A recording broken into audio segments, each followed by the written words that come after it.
भाषा में गोस्वामी तुलसीदास जी इसको लिखते हैं, गंवारू भाषा, कि हर आदमी इसको गलत भी थोड़ा पढ़ जाए तो उसका बुरा फल प्राप्त, इसलिए।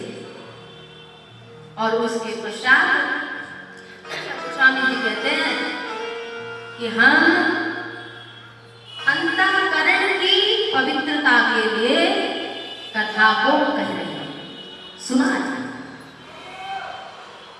कपड़ा तो हम सबका बढ़िया ही रहता है, नहा भी लेते हैं सवेरे सवेरे अच्छे साबुन से उठ करके, बढ़िया साबुन से नहा लेते हैं, धो लेते हैं, लेकिन मन को भी तो धोना होगा, मन को भी तो नहलाना होगा। जैसे जैसे शरीर की क्रिया होती है उससे शरीर पवित्र होता है, ऐसे ही प्रतिदिन श्री राम जी की कथा को सुनने से मन पवित्र होता है। और जब तक मन पवित्र नहीं होगा, तन चाहे जितना पवित्र कर लो, लेकिन भगवत प्राप्ति असंभव है। लेकिन हो सकता है कभी आप स्नान न कर पाए, समर्थ हो जाए, बीमार हो जाए, लेकिन अगर आपका मन पवित्र है तब आप भगवान तक पहुंच सकते हैं। लेकिन तन की केवल पवित्रता से, तन की सुंदरता से रामचरण शरण तक नहीं पहुंचा जा सकता। और गोस्वामी तुलसीदास जी कहते हैं, सबसे पहले गुरु को प्रणाम करते हैं, फिर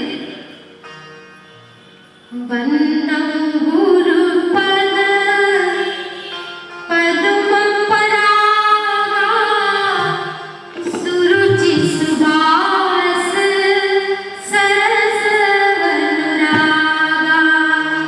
वंदम गुरु पद पद्म परागा, वंदम गुरु पद पद्म परागा, सुरुचि सुभास सरस अनुरागा।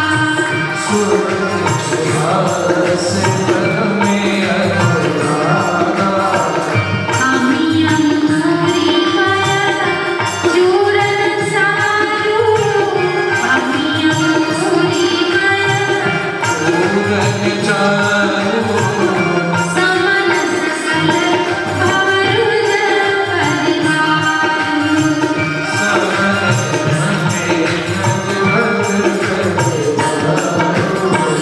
श्री गुरु पद कली कन सोती, श्री गुरु पद कली कन सोती, सुमिरत दीन दृष्टि होती।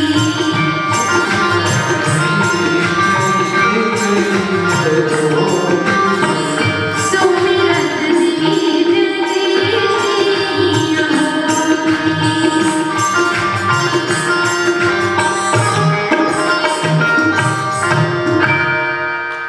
वंदम गुरुपद। गोस्वामी तुलसीदास जी गुरु के चरण कमल की सुंदर रज को प्रणाम करते हैं। वंदम गुरुपद पद्म परागा सुरुचि सुवास सरस अनुरागा। गुरु के चरण कमल में सुंदर पराग है, अम्य मूरिमय चूड़न चारू, समन सकल भवरुज परिवार। गुरु के चरणों की रज, जिनके जीवन में गुरु नहीं है वो भवसागर नहीं पार हो सकते। गुरु बिन भाव निधि तरई न कोई, और जो बिरंची शंकर सम हो। हम आपकी कौन कहे, हम आपकी कौन कहे। गुरु के बिना यदि कोई ब्रह्मा और शंकर जी के समान भी गुणवान हो, ज्ञानवान हो, वैराग्यवान हो, तो भी अगर उसके जीवन में कोई गुरु नहीं है तो वो भवसागर नहीं पार हो सकता। गुरु के चरण कमल की रज का अंजन, अंजन जानते हैं मतलब काजल। पहले काजल बनाती थी माताएं, तो उससे आंखों की बीमारी दूर हो जाती थी। उसमें लौंग कपूर क्या क्या डाल के बनाती थी।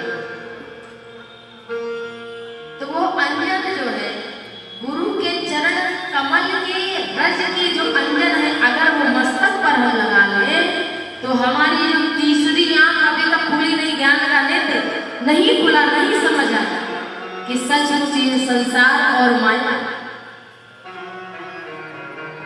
क्या है ये पता ही नहीं चल पाता। क्यों? गुरु के चरण कमल की रज को अभी तक हमने सिर पर नहीं लगाया। जो निगुरे हैं ऐसा गुरु महिमा में कहा गया है विश्राम सागर में कि उसके घर का पानी तक नहीं पीना चाहिए। उसके हाथ का पानी भी गुरु मंत्र जिसने ना लिया हो, अगर आप गुरु दीक्षित हैं, मंत्र लिया है आपने, तो उसके घर का भी पानी न लीजिए। ऐसा नारद जी ने कहा। तो गुरु भी भवन करई न होई जो विरंची शंकर संग। और संत जन गाते हैं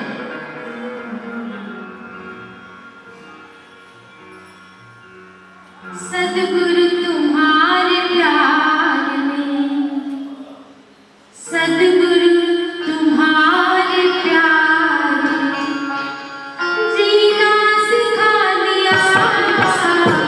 सद्गुरु तुम्हारे प्यार में जीना सिखा दिया। सद्गुरु तुम्हारे प्यार जीना सिखा दिया।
दिन से मुझको आपने अपना बना लिया। जिस दिन से तुमने जिस दिन से मुझको आपने अपना बना लिया। जिस दिन से मुझको आपने अपना बना लिया। जिस दिन से मुझको आपने अपना बना लिया। दोनों जहां को साथ में जब से बुला लिया। कब से बुला दिया।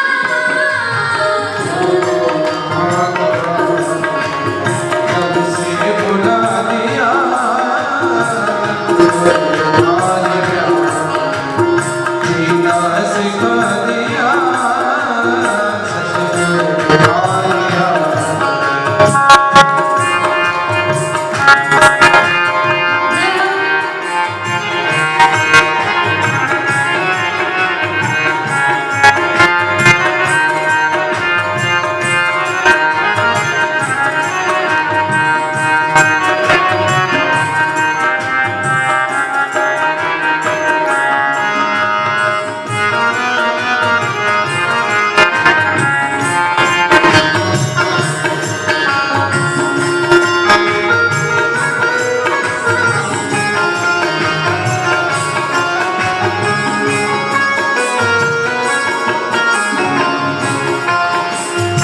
किसने किसी को सजदा नहीं किया।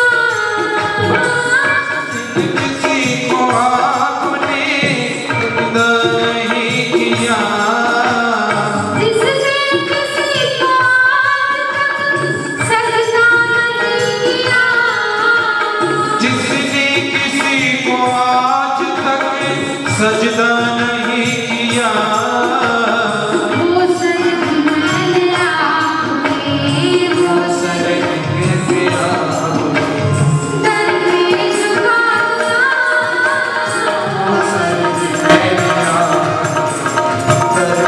झुका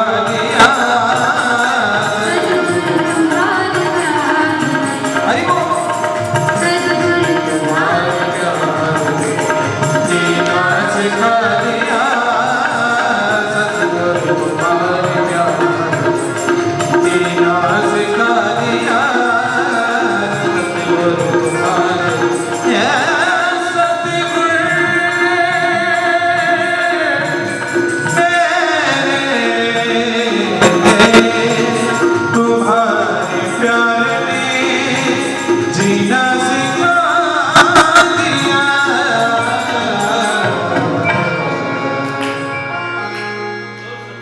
बोले सतगुरु भगवान की जय। लच्छू जी ने कितना बढ़िया नृत्य किया। आप भी भगवत प्रेमी और आप के साथ में हमारा मिलन धारा 14 साल पुराना है। हमारे गुरुदेव थे आलोक जी के यहाँ महाराज जी भी पधारे थे, तो लगभग 12-13 वर्ष हो गए।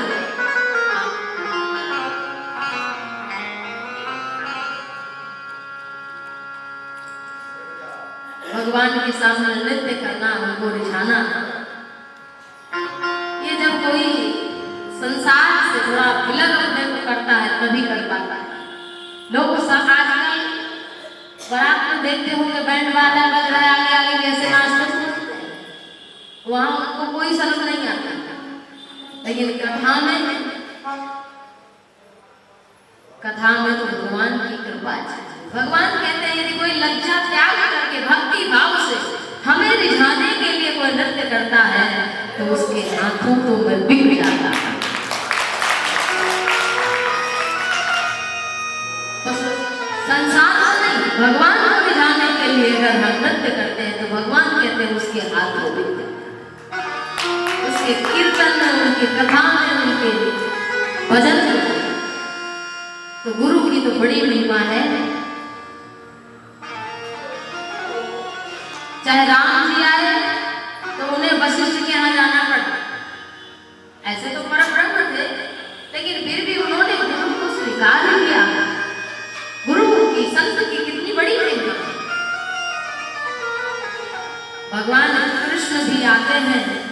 तो सांदीपनी मुनि के आश्रम में पढ़ने जाते हैं और 64 दिन में 64 कला विद्या प्राप्त करते आते हैं। लेकिन आजकल के शिष्य और गुरु, लोभी गुरु, लालची चेला, अब वो नरक में ठेला। अब तो ऐसी दशा हो कि गुरु लोग ही निकल गए और उन्हीं के शिष्य चेला वो भी लालची निकल गए और दोनों हमारे लोग आ गए नरक में। अब वहां भी ठेला दोनों साथ लगे।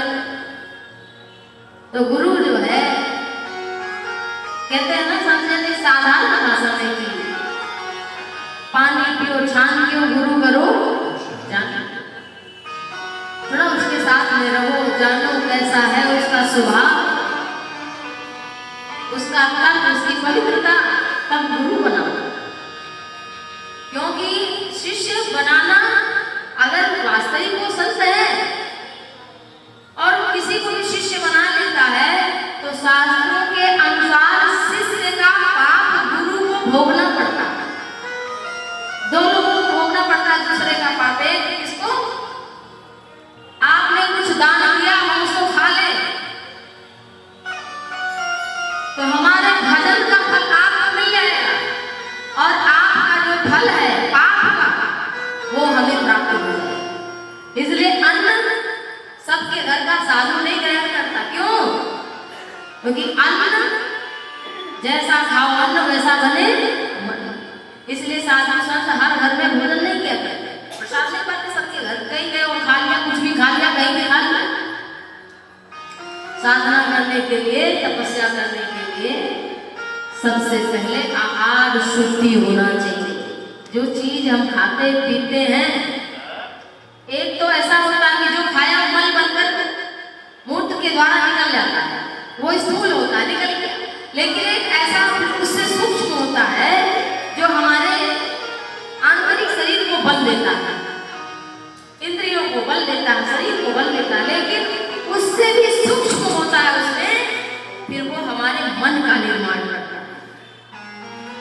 इसीलिए जो भोजन है, कहीं भी गोलगप्पे ना खा लो, कहीं भी चाउमीन पिज्जा बर्गर ना खा लो। थोड़ा ये 2 मिनट की मुश्किल से 30 सेकंड लगता होगा यहाँ जो भी खाते हैं।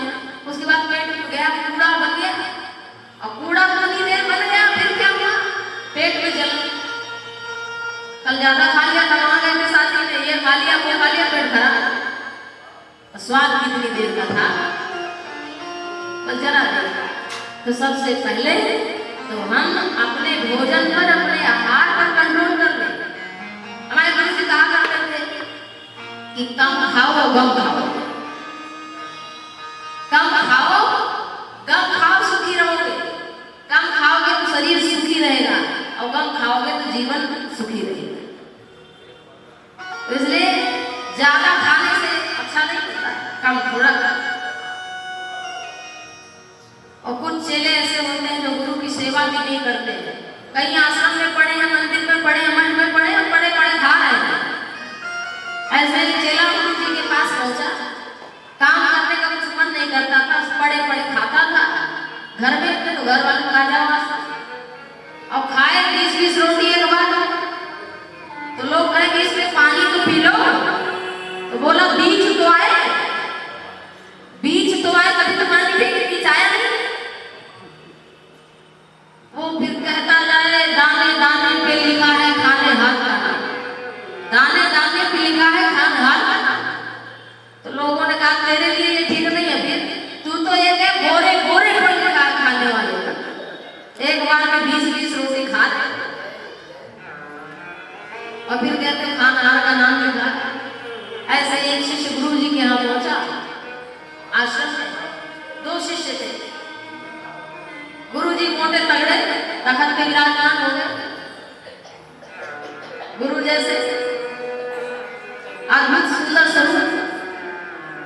महाराज जी पूजा पर बैठ गए तखत पर की शिष्यों से कहा कि जब हम फूल ले तुलसी दल भूल ले जाओ, ले अच्छा जाते हो। वही वाला होता है ना जो केले जैसे बड़े बड़े पत्ते होते हैं। गुरु जी ने कहा मूर्ख हो, तुलसी का पत्ता कहीं केले जैसा पत्ता होगा, तुम नहीं जानते? बोला गुरु जी हम तो वही जानते हैं, तो केले जैसा बड़ा पत्ता होता है। तो दूसरे वाले से उसने कहा कि तुम नहीं जानते? बोला हम तो नहीं जानते। दोनों ने मना कर दिया।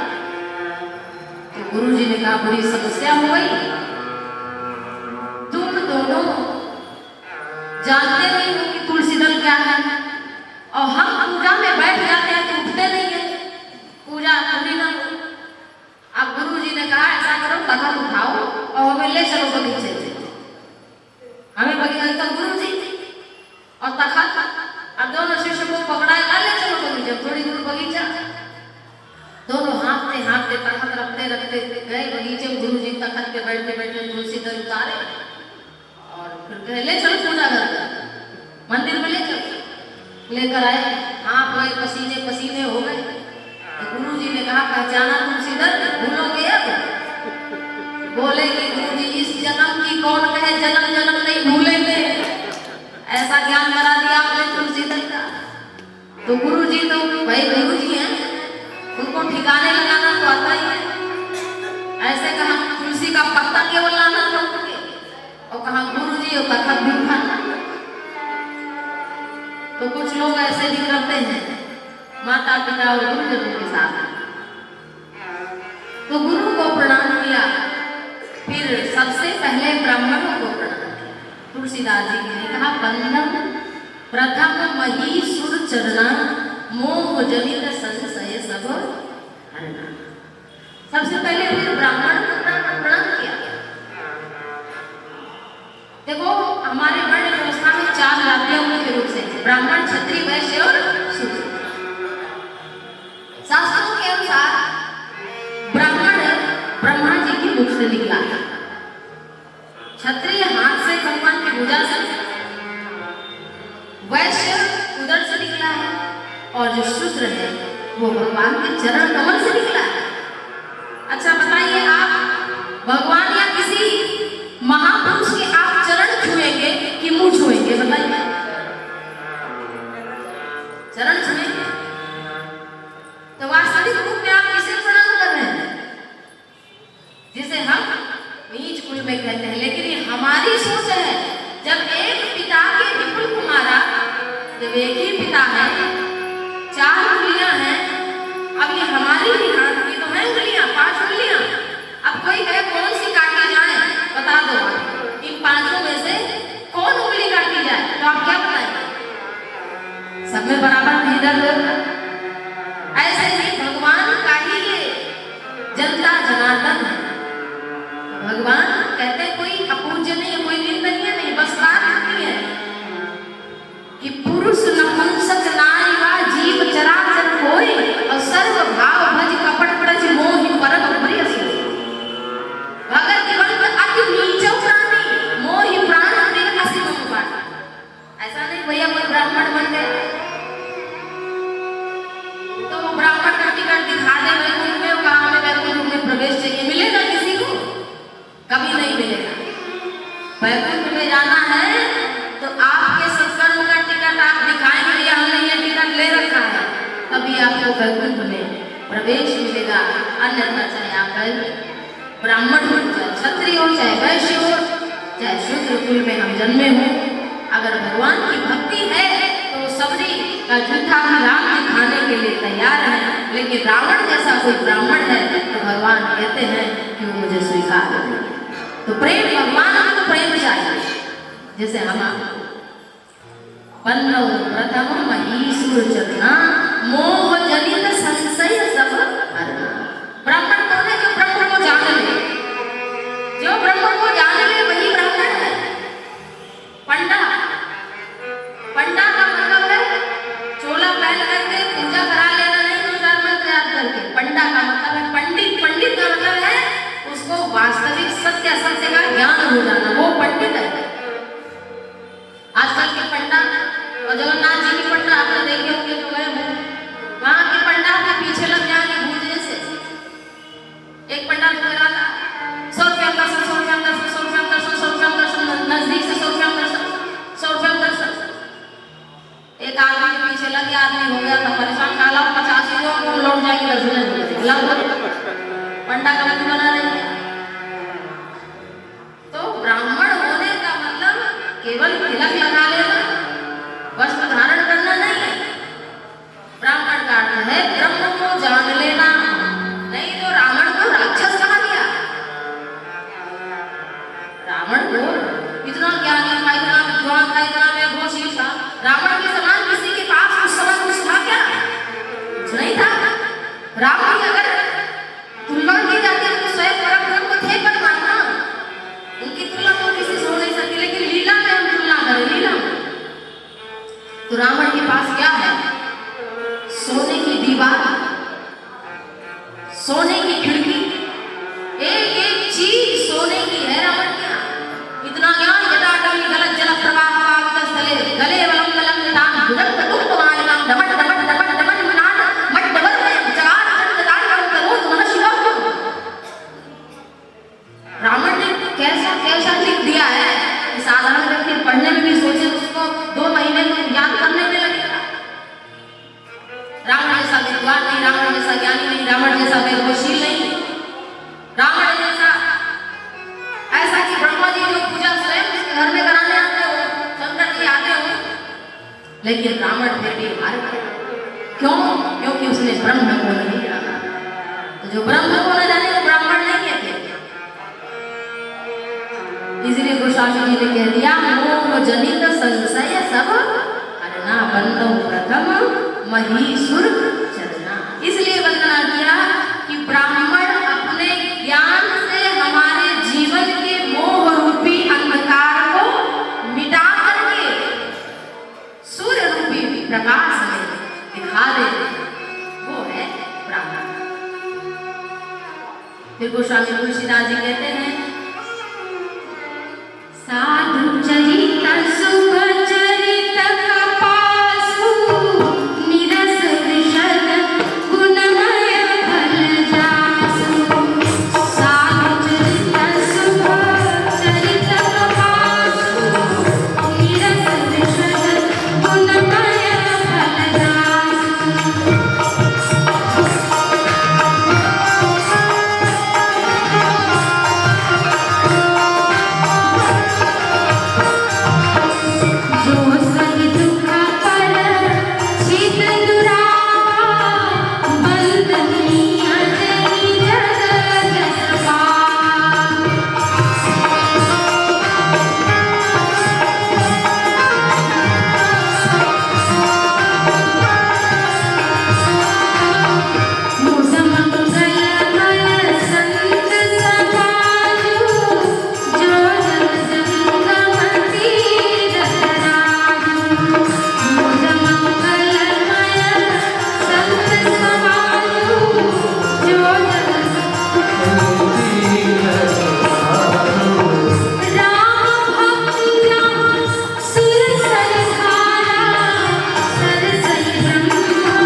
साधु को प्रणाम किया। साधु है आइए थोड़ा सा जान लेते हैं साधु को। क्योंकि हर कोई साधु संगत चाहता है, आप सभी भी चाहते हैं साधु संग मिल जाए। साधु वो है समशीतल नहीं त्याग नीति और सरल स्वभाव सबली सन प्रीति। साधु वो है जिसका जीवन सज गया है, जिसका चरित्र कपास के समान रुई जाता है, रुई जिससे दीपक बत्ती बनाते हैं, रजाई गद्दा बनवाते हैं। तो साधु चरित सुख चरित कपास नीरस विशद गुणमय फल जासु। साधु का चरित्र रुई की तरह है, जैसे रुई बिल्कुल सफेद होती है, ऐसे साधु का